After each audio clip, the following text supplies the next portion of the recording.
تو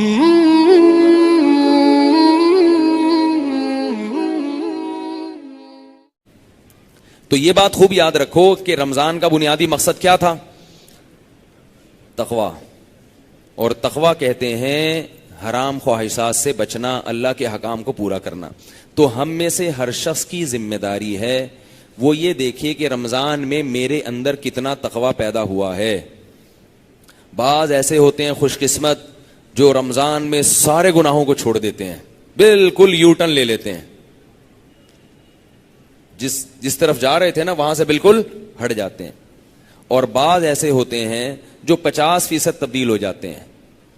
تو بھائی اگر ہم 100% تبدیل نہیں ہو سکتے 50% ہو جائیں. 50% مشکل ہے، 25% ہو جائیں، 10% ہو جائیں، 5% ہو جائیں، 1% ہو جائیں. پتہ کیسے چلے گا کہ 1% تبدیلی آ گئی ہے؟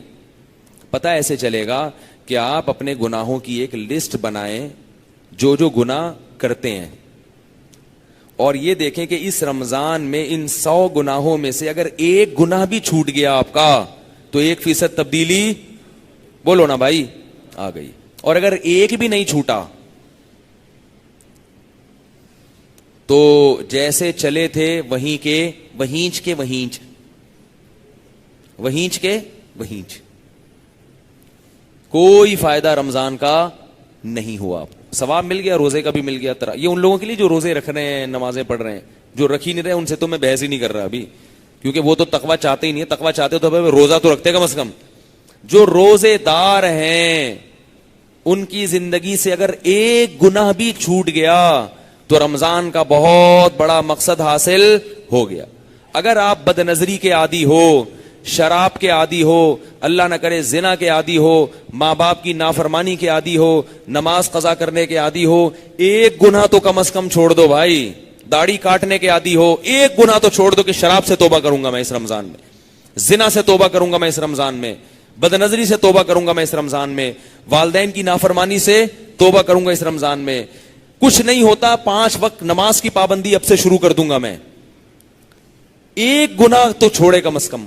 ہمارے ہاں پورا رمضان گزر جاتا ہے، کوئی ایک گناہ بھی ہماری زندگی سے نہیں نکلتا، پھر تو کوئی فائدہ نہیں ہے بھائی.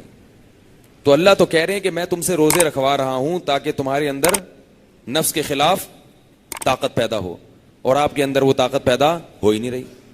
تو یہ پھر مزیدار بات نہیں ہوئی، یہ پھر رمضان کا مقصد حاصل نہیں ہوا. محمد صلی اللہ علیہ وسلم نے فرمایا بہت سے روزے دار ایسے ہیں جن کو روزے میں بھوک اور پیاس کے سوا کچھ بھی حاصل نہیں ہوتا، سوائے بس کو کولیسٹرول کم ہو جاتا ہے ان کا تھوڑا سا، باقی ویسے کے ویسے ہی.